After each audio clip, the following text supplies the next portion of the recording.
कांग्रेस के विधायकों को गिरफ्तार कर लिया गया है। कांग्रेस के 3 विधायक गिरफ्तार किए गए हैं। हावड़ा पुलिस ने इनकी गिरफ्तारी की है। इनकी गाड़ी से बड़े पैमाने पर रकम बरामद की गई है और इस मामले में वो कोई सफाई नहीं दे पाए कि आखिर ये रकम उनके पास कहां से आई और इसे किस मकसद से गाड़ी में लेकर जाया जा रहा था। ये तस्वीरें कल की आप देख सकते हैं, किस तरह से बंगाल पुलिस ने एक गाड़ी को रोका। गाड़ी के ऊपर जामताड़ा, झारखंड का जामताड़ा, उस जामताड़ा विधायक लिखा हुआ था। अंदर जामताड़ा विधायक इरफान अंसारी के साथ साथ 2 और कांग्रेस विधायक भी थे और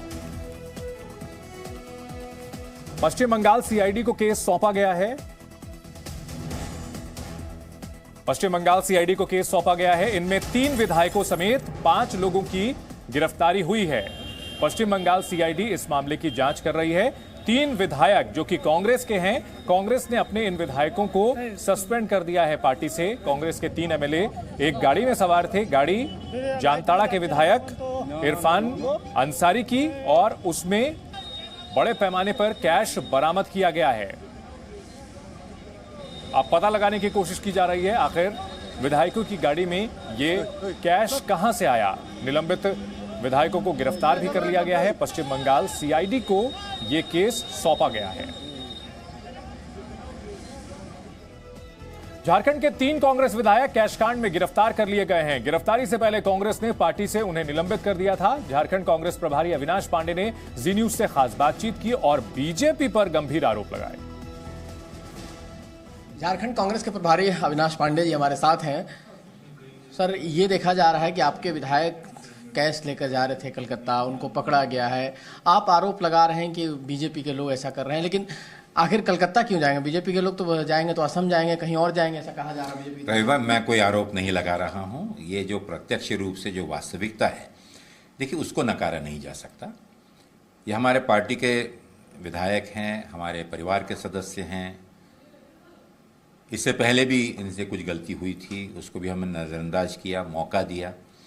लेकिन लोकतंत्र में और विशेष रूप से कांग्रेस पार्टी में हम जिन मूल्यों के लिए हम संघर्ष कर रहे हैं, जिन मूल्यों को लेकर हम चुनौतियां दे रहे हैं, उन मूल्यों पर कॉम्प्रोमाइज़ नहीं किया जा सकता। ये सिर्फ सरकार की अस्थिरता और सरकार के अपदस्थ होने का डर मात्र नहीं है, लेकिन परिवार में हर प्रकार के लोग रहते हैं। हमने कोशिश की कि इनको भी साथ में लेकर चलें।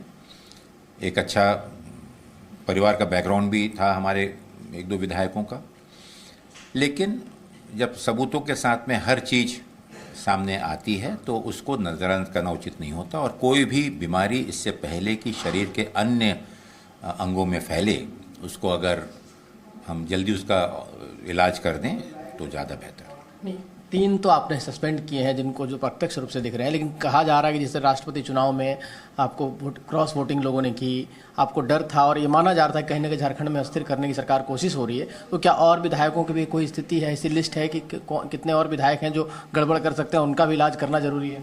देखिए, राष्ट्रपति चुनाव में मतदान जिस उस पर हुआ, उसका इससे कोई लिंक करना उचित नहीं होगा, क्योंकि राष्ट्रपति चुनाव के पर पार्श्वभूमि अलग थी, भावनाएं अलग थीं।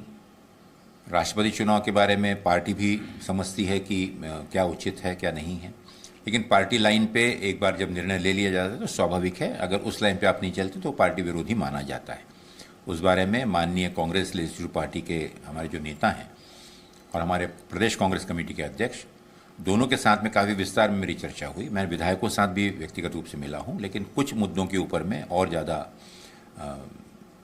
विस्तारित रिपोर्ट अपेक्षित है और उसमें कोई अगर इससे जुड़ा हुआ पाया जाता है तो निश्चित रूप से उस पर कार्रवाई होगी। झारखंड सरकार सेफ है?